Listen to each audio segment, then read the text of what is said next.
بسم اللہ الرحمن الرحیم الحمدللہ وحدہ والصلاة والسلام علی من لا نبی بعدہ اما بعد۔ ہمارے معاشرے میں جو دکھتی رگیں ہیں ان میں سے ایک یہ ہے کہ ہم اپنی پسند کو زبردستی دوسروں پر تھوپنے کا عزم رکھتے ہیں۔ ہم میں سے ہر شخص یہی چاہتا ہے جو مجھے پسند ہے دوسرا بھی وہی پسند کرے، جبکہ نہ یہ شریعت ہے نہ اسلام کا یہ مزاج ہے۔ ہر شخص کی پسند ناپسند بالکل الگ اور الگ ہے۔ نبی کریم صلی اللہ علیہ وسلم کے صحابہ کرام کو دیکھتے ہیں تو ان میں بھی ہمیں یہی مزاج ملتا ہے۔ مثلا حضرت ابو ہریرہ رضی اللہ تعالی عنہ کا ایک شوق ہے کہ وہ صبح سے شام تک نبی رحمت صلی اللہ علیہ وسلم کے در دولت پہ پڑے رہتے، اور ان کی یہ کوشش ہوتی آپ کچھ ارشاد فرمائیں، کچھ بولیں اور میں اس کو یاد کروں اور پھر دوسروں تک پہنچاؤں۔ اصحاب صفہ کی بات ہوئی تو اس میں بھی حضرت ابو ہریرہ رضی اللہ تعالیٰ عنہ پیش تھے، جنہیں نہ کوئی معاش کی فکر تھی نہ کوئی کمانے کا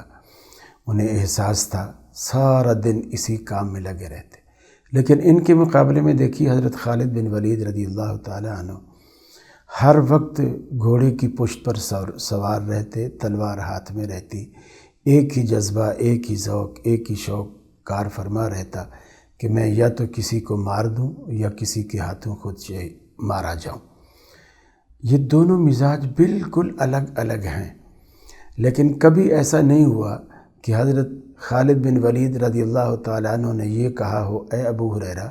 تو کبھی جنگوں میں نہیں جاتا، کبھی گھوڑے کی پشت پہ سوار نہیں ہوتا، کبھی تلوار ہاتھ میں نہیں اٹھاتا، لہٰذا میری تیرے پیچھے نماز نہیں ہوتی۔ کبھی ابو ہریرہ رضی اللہ تعالیٰ عنہ نے یہ نہیں فرمایا، اے خالد تو کبھی اصحاب صفہ میں بیٹھا بھی نہیں، نبی کریم صلی اللہ علیہ وسلم کی درس و تدریس میں شامل نہیں ہوا، تو طالب علم نہیں بنا، ہر وقت تلوار لیے پھرتا ہے، لہٰذا میری تیرے پیچھے نماز نہیں ہوتی۔ یہ جو فکر ہمارے اندر پیدا ہو چکی ہے، یہ اسی چیز کا نتیجہ ہے کہ ہم میں سے ہر شخص یہی سمجھتا ہے کہ میں جو پسند کرتا ہوں ساری دنیا وہی پسند کرے۔ اب آپ دیکھیے کہ رسول اکرم صلی اللہ علیہ وسلم نے اپنے لیے ہمیشہ سفید کپڑا پہننا آپ نے پسند فرمایا، لیکن کبھی آپ نے پوری زندگی کسی صحابی کو یہ نہیں کہا کہ جب مجھے سفید پسند ہے تو تم دوسرے کلر کا کپڑا کیوں پہنتے ہو۔ صرف جو اس میں ناپسندیدہ چیز تھی وہ زعفرانی رنگ تھا، وہ جس میں تھوڑا سا آج کل کی اگر مثال دیں تو ہندو سادھو ایک رنگ استعمال کرتے ہیں جس میں یلو اور سرخ ملا کر زردے کا جو رنگ بنتا ہے، یہ زرد رنگ جو ہے آپ نے مردوں پر ناجائز قرار دیا۔ باقی آپ نے اپنی پسند بے شک سفید تک محدود رکھی، لیکن آپ نے دوسروں کو کبھی بھی مجبور نہیں کیا کہ تم بھی ویسا ہی کرو، بلکہ رسول اکرم صلی اللہ علیہ وسلم ایک صحابی کے ہاں دعوت میں شریک ہوئے، اور صحابی نے جب دعوت میں کھانا رکھا دسترخوان پہ تو آپ صلی اللہ علیہ وسلم کی یہ عادت تھی اور مزاج تھا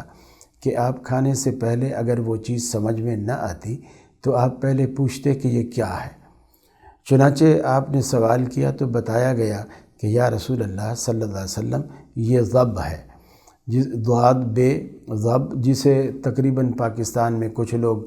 گوہ سے اس کا ترجمہ کرتے ہیں، لیکن اصل ترجمہ اس کا سانڈا ہے، جو گوہ کی نسبت تھوڑا چھوٹا ہوتا ہے،